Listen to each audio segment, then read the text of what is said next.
Je peux dire que c'est le plus grand mérite qu'une personne peut avoir dans ce monde, c'est d'être à Oman et de se rapprocher d'Arbi Nachman. C'est vraiment le plus grand mérite, à mon avis, c'est quelque chose de unique. Que chaque personne qui a eu le mérite d'être là-bas, chez le tzaddik, c'est vraiment un cadeau que Hachem il lui montre, voilà, je t'aime beaucoup, je t'adore et je te donne ce cadeau. Ta vie elle va complètement changer. Comme là je me suis senti.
Il a vu et il voit. Les tzadikim ne meurent pas. Le tzadik n'est jamais mort.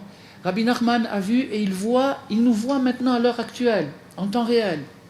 Et il a vu dans quel genre de situation, dans quel genre de décadence morale et spirituelle va se trouver l'humanité. Et quand on va se trouver dans cette décadence, dans cette situation, tous les conseils moraux, les conseils de philosophie, de morale, de discipline, d'éthique, tous ces conseils-là vont tomber à l'eau. Pourquoi ils vont tomber à l'eau? Parce que quand quelqu'un est abattu, plus vous lui faites la morale, plus vous l'enfoncez, plus vous l'écartez.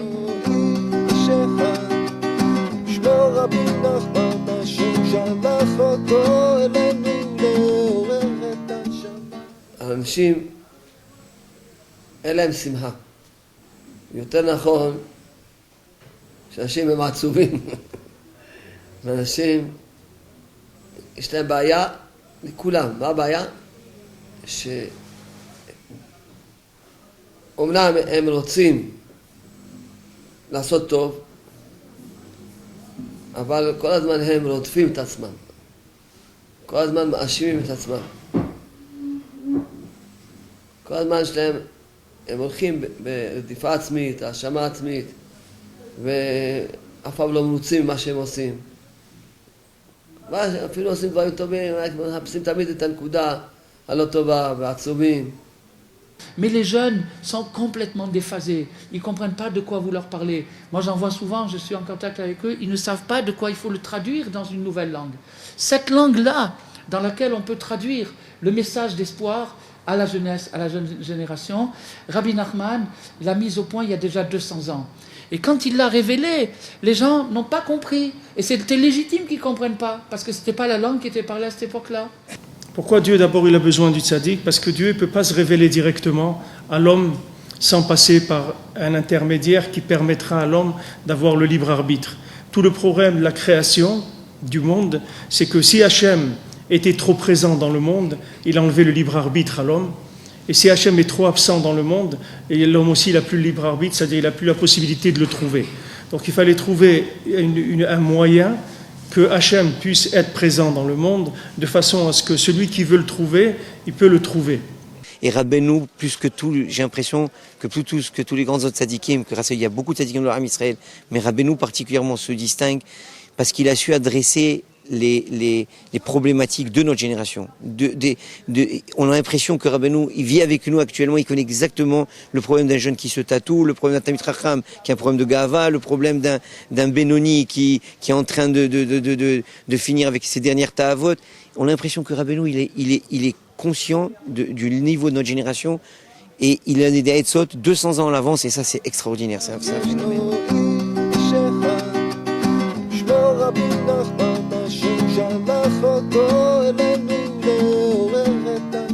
Azayachar istalkuto, après son départ, Mishi avo al kivro, celui qui viendra sur sa sépulture. Veyomar sham elu asar kapitil teilim, et celui qui récitera les 10 psaumes du Tikkun HaKlali. Veiten pruta le tzedaka, qui donnera une pièce de tzedaka en ma mémoire. Afilu im gadlu ve'atzmu avonotav vechatav meod meod chas v'shalom, même si Dieu préserve ses péchés, ses fautes volontaires, involontaires, se sont multipliés exponentiellement, Dieu préserve. Alors je m'étendrai en long et en large pour le sauver et le réparer.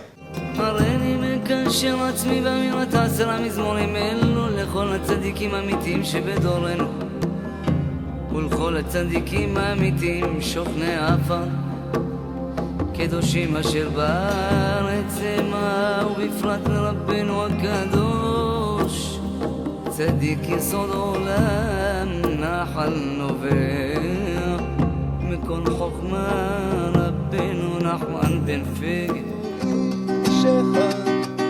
שמור רבי נחמן השם שלח אותו אלינו לעורר את השם.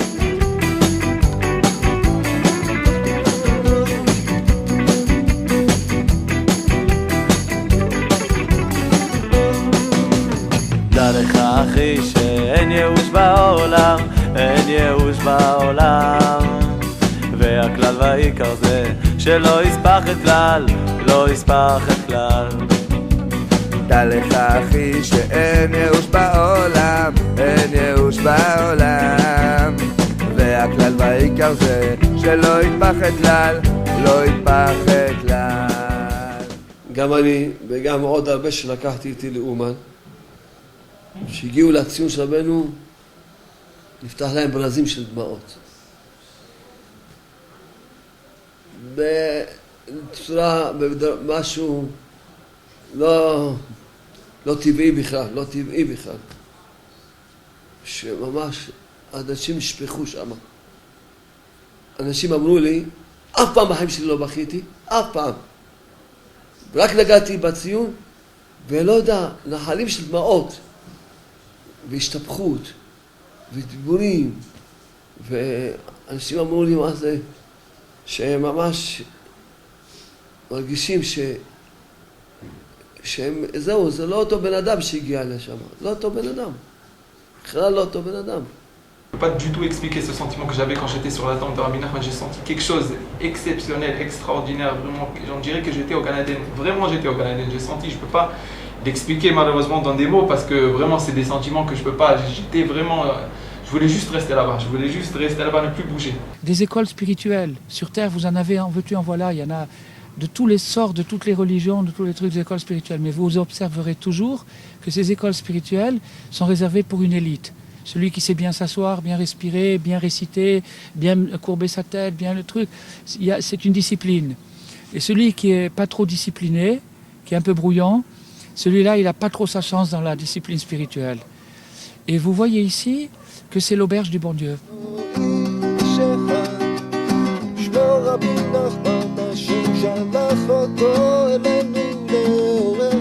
Parce que la joie est fausse, la joie est falsifiée. La joie, c'est la joie de l'ordinateur. La joie, c'est la boîte de nuit. La joie, mais la joie, la véritable joie, c'est de servir à Kadosh Baruch Hu, de servir Dieu, d'avoir une véritable amitié avec nos amis. Et c'est quoi la véritable amitié? C'est quand toi et moi, on va servir à Kadosh Baruch Hu ensemble. Le reste, c'est de la rigolade. On ne dit pas qu'on peut se promener, on peut faire ce que tu veux, mais ce qu'il faut, c'est avoir une amitié sincère. Et pour cela, il faut trouver le goût dans la Vodat Hashem, dans le service divin, il faut trouver le goût. Et celui qui peut te transmettre le goût, c'est Rabbi Nachman de Breslev. Sameach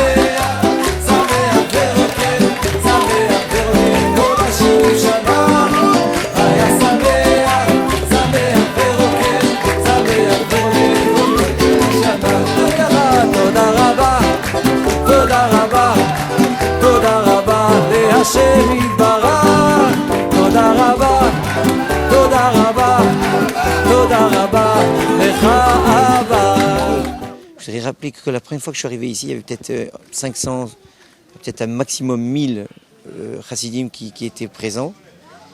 Et je rencontre un chassid de Rav Berland et il me dit, tu vois, tous ces immeubles, ils ont été construits pour un jour qu'ils soient remplis que par des juifs qui vont venir pour Ouman Rosh Hashanah. Il y aura des milliers, le monde entier va venir.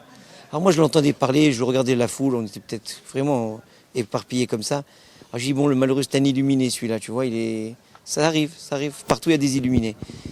Et finalement l'année suivante je viens, je vois 2000, l'année suivante 5000, 10 000, et vas-y. Et là, et de Montréal, ça a suivi la même progression, la même tendance, le même grandissement. Et cette année particulièrement, je vous dis franchement, c'est inexplicable. On n'a pas fait de publicité, on n'a absolument rien fait.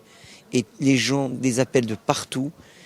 Et c'est extraordinaire l'engouement et le feu qu'il y a et le désir fondamental de venir chez le tzaddik, se ressourcer, reprendre des nouvelles énergies. Il y a la lumière, il y a la vie, il y a tout. Jamais une force comme ça. Sans dormir, sans manger, sans rien. Juste d'être ici avec entour des juifs de partout.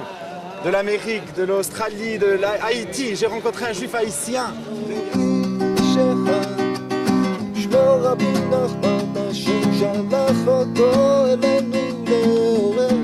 J'ai prié là-bas avec du cœur, vraiment, je voulais vraiment me marier. J'ai dit à Rabbi Nachman, vraiment, je veux me marier. Et j'ai prié avec une force que j'ai senti que le tzaddik qui m'a répondu. Vraiment, j'ai senti que le tzaddik. Et tout de suite après que la prière, cette prière, la dernière prière avant de partir, c'était ils ont vendu l'allumage des bougies. J'ai allumé la bougie de Hanouka là-bas sur la tombe de Rabbi Nachman. Et dès que je descends de l'échelle, les gens ils me prennent la main et ils commencent à danser avec moi et chanter la chanson du mariage qu'on chante Odishama Be'ari Yehuda ou Bechutzot Yerushalayim. Et vraiment, pendant un quart d'heure, ils ont chanté. Et j'ai senti que le tzaddik qui m'a répondu tout de suite, ça veut dire que les gens ils me disaient déjà Mazal Tov là-bas à Ouman. Et dès que je suis revenu de Ouman, j'ai première rencontre que j'ai fait, c'était ma future femme, et là je suis fiancé, je me marie dans un mois si tu veux. ברוך השם. ניסים שראינו באומן, הרבה ניסים. אנשים שאכלו במחלות, התרפאו, ואנשים שלא היה להם ילדים. אותו שנה נהיה להם ילדים, אנשים שנסעו שלא התחתנו הרבה זמן, אותו שנה התחתנו. המון, זה ראינו בכמויות. ניסים המון, מכל הבחינות. אבל הנס הכי גדול שאדם משתנה. Déjà la première fois quand je suis arrivé à Ouman, j'ai commencé direct à vouloir aller sur le quai vert. Je me suis mis à prier, à demander en partie beaucoup de choses pour moi, qui se sont d'ailleurs réalisées cette année. Et je suis revenu une deuxième fois, j'ai eu vraiment un tikkun cette fois-ci. Comme l'année dernière, je suis venu à Rosh Hashanah, sans valise, j'ai passé toutes les fêtes. J'ai emprunté des t-shirts, des caleçons, des chaussettes à droite et à gauche. Et Baruch Hashem, j'ai réussi à faire ma fête. Et là, je suis en train de faire tchouva.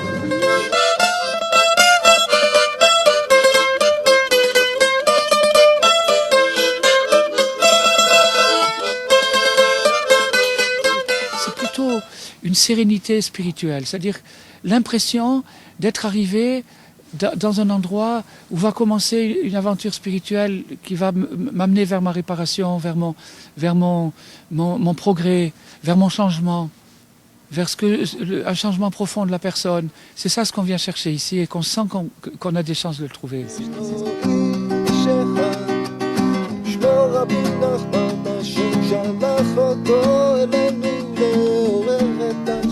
Des gens qui ont essayé toutes les thérapies, tous les psychologues, tout ce que tu veux, ils ont tout essayé, ils n'ont pas pu changer. Ceux qui ont pu changer, c'est ceux qui ont été à Ouman. Pourquoi ?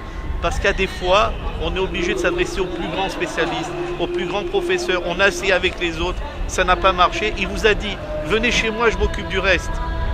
Venez me voir. Il n'ira pas chez nous. Il faut que nous, on fasse l'effort, nous, d'aller chez lui. Et quand on se rend chez lui, c'est qu'on a déjà l'intention de chercher une solution à nos problèmes. אני אגיד לך, אני חושב שהישועה הכי גדולה של בן אדם זה שהוא מתחיל לחיות. כי הרבה אנשים הולכים, כן, מסתובבים, אוכלים, שותים, אבל לא כולם חיים. אני לא רוצה לומר מעט או הרבה, אנחנו לא יודעים, אבל יש הרבה אנשים שאין להם חיות בחיים שלהם, אתה מבין? זה אחרי אנחנו לא כבהמות נדמו, אנחנו לא אוכלים ושותים, לא בשביל זה באנו לעולם.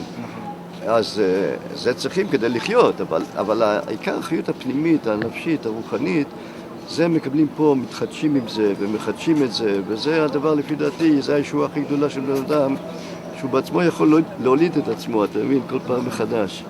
וזה רבנו, זה העיקר העניין של רבנו באמת, במילה אחת אפשר לומר זה התחדשות. רבי נחמן מתקן עוד נשמות, רבי נחמן מקיים את ההבטחות, ואנחנו מבקשים שהוא יביא אלינו את משיח בן דוד, ואנחנו מבקשים שהוא יביא אלינו את משיח בן דוד.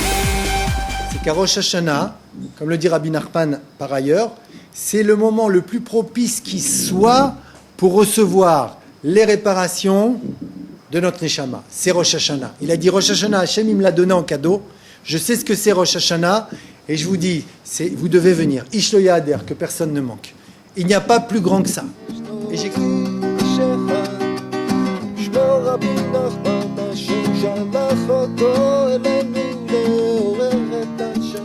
ראש השנה זה היום הכי חשוב בשנה, יום שבו מתחילים את הכל מחדש. וכל יהודי שרוצה להתחיל מחדש, הוא קשה לו להתחיל מחדש. השגרה, החיים, היום-יום, זה מעייף אותו. אז יש כאן צדיק גדול שמי שבא אליו, הכל מתחיל מחדש, הוא מקבל כוחות חדשים, הבנות חדשות, חיות חדשה. ואנחנו רואים ברוך השם דבר פלא, שאדם שחי לפני 200 שנה מושך אליו אנשים מכל כדור הארץ. יש פה איזה 20-30 אלף איש שמגיעים מכל כדור הארץ למקום אחד ביחד, לשמוח, לצחוק, לרקוד, להתפלל, וזה פשוט מי שרואה את זה, הוא רואה את הגאולה בעיניים. ורבי נחמן אמר, כל מי שמאמין בשם יתברך, הוא צריך להיות אצלי בראש השנה. האמת, גם מי שלא מאמין, אם הוא יהיה, הוא יתחיל להאמין. בעזרת השם, שיהיה לכולם שנה טובה. Je veux être inscrit dans le livre de la vie.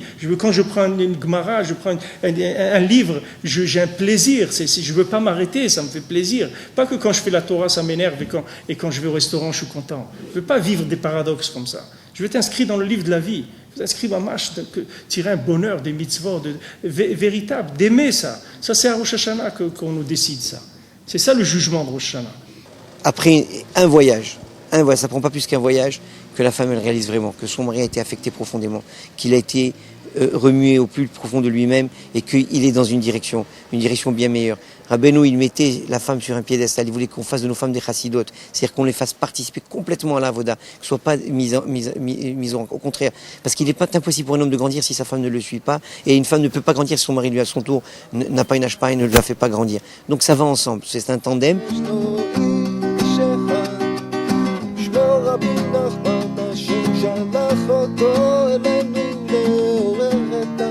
Et celui qui s'attache aux enseignements de Rabbi Nachman, et je ne suis pas le seul à en parler, et je ne suis pas le seul à le vivre, c'est maintenant des milliers, des dizaines de milliers d'individus qui pourraient témoigner, comme je le fais ce soir. Il voit sa vie changer, il se voit sortir du Gehinnom.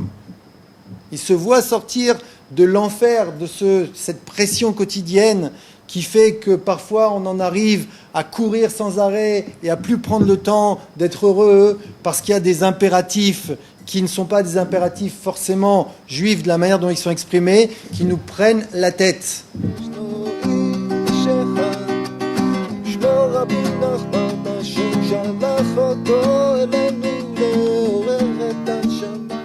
אתה מאמין שיש בו הקדוש ברוך הוא בעולם, תדבר, הוא מצא לידך, תדבר איתו. למה אתה חי חיים קשים? תדבר עם הקדוש ברוך הוא, תגיד לו אבא שבשמיים, אני הבן שלך, אני הבת שלך, תעזור לי, תרחם עליי, תיתן לי. העצה הזאת של לדבר עם הקדוש ברוך הוא בשפה שלך, בלשון שלך, אתה יודע רק צרפתית? מצוין, הקדוש ברוך הוא יודע צרפתית. מצוין.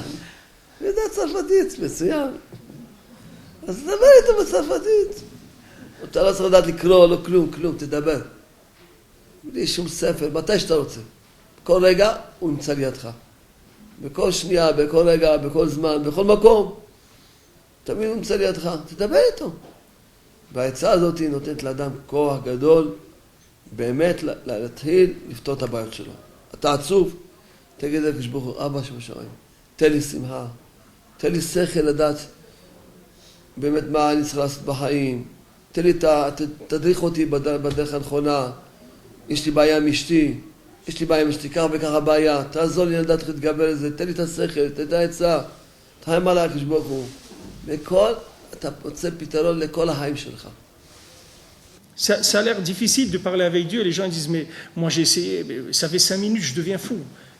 Alors qu'au téléphone, il peut parler avec quelqu'un qui ne sait même pas s'il entend. Des fois, les gens, vous savez, moi je vois ça, des fois, des gens, ils parlent au téléphone, ils le mettent comme ça. À un moment, il parle avec quelqu'un, après, il le reprend. Ah oui, et il n'écoute même pas. Et lui, avec lui, il peut parler 3 heures, alors qu'il ne sait même pas s'il y a quelqu'un. Et son créateur, qui a son écoute tout le temps, 5 minutes, il est perdu, il a l'impression qu'il n'y a personne. Parce qu'il n'a pas l'habitude, c'est tout. Il n'a pas l'habitude. Il n'est pas conscient, pas shoot, il n'a pas l'habitude. Mais c'est tellement merveilleux une fois que quelqu'un il s'est habitué de communiquer avec Dieu comme ça, avec la parole. C'est pour ça que je vous ai dit, il ne faut rien. Il n'y a besoin de rien. On a tout sur nous. On n'est pas. Quelqu'un il est dans le bus, il parle avec Dieu. Il marche dans la rue, il parle avec Dieu. Il est dans son lit, il parle avec Dieu. Là où il est, il peut parler avec Dieu tout le temps. Et après, il va voir que mamash, mais Dieu, il existe, mamash. C'est pas une image. Il existe, mamash. Il est là, mamash. Ah, si quelqu'un il est arrivé à ça, il a soigné tous les problèmes. Après. Tous les problèmes, ils viennent que de ça, c'est tout. Si quelqu'un a conscience de l'existence de Dieu, qui est à côté de lui tout le temps, c'est fini.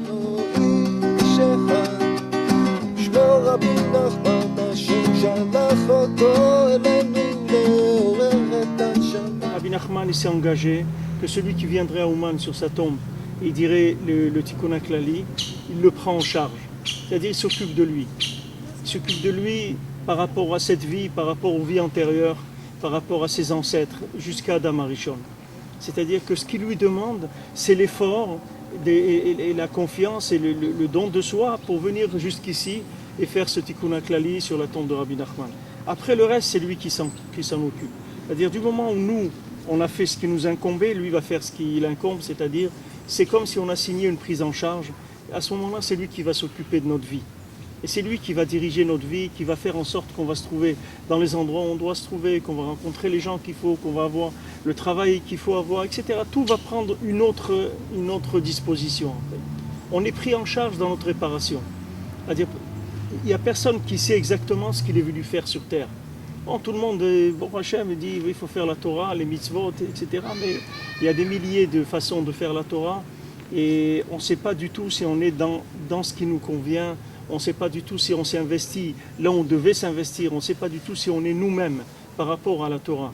On ne sait pas si on est en train de mimer quelque chose parce qu'on a rencontré des gens qui étaient comme ça ou est-ce qu'on a été éduqué comme ça. Il y a une recherche à l'intérieur et il y a un doute. Maintenant, ce doute-là, une fois qu'on est venu chez Rabbi Nachman, il est parti. Il n'y a plus de doute.